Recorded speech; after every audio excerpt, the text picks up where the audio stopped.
Welcome back everyone. Today we're going to make an Reuteri yogurt using goat's milk.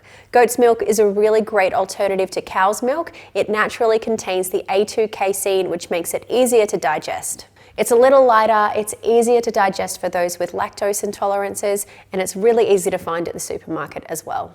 You can make this recipe with long life goat's milk. Today we're going to use fresh goat's milk and we're going to use the heat and hold method.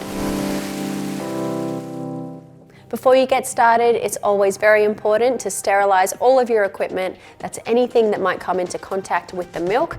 You'll need a tablespoon, a whisk, a thermometer, your yogurt glass, jar and lid, and a large pot. Pour 2 liters of fresh goat milk into a large clean pot and gently heat it to 82 degrees Celsius or 180 Fahrenheit.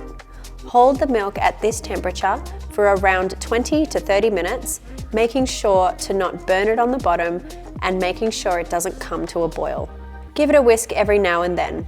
Remove from the stove and let it cool down to below 42 degrees Celsius or 107 degrees Fahrenheit.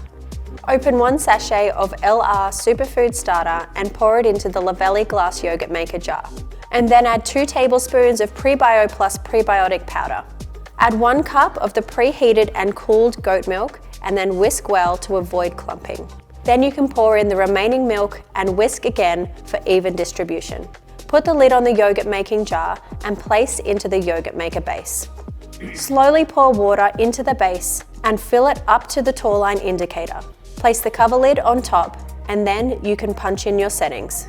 Use the digital control panel to set the temperature to 38 degrees Celsius and the time to 36 hours and then press confirm to begin incubation.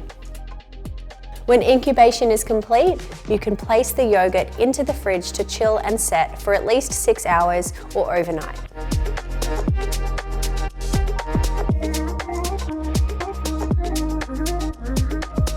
So there's another yogurt recipe using the Reuteri probiotic culture. This one's really light and fresh, perfect for our lactose intolerant friends. This one's also really great in savory dishes. You can also use this batch as a starter culture for your next batch of yogurt.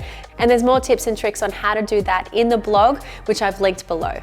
You might find that your batch has separated a little, you might have a lot of whey, but that is really good stuff and there's lots of things that you can do with that. I'll link below the blog post with more information on what to do with extra whey and also more troubleshooting for your yogurt and especially the Reuteri probiotic culture.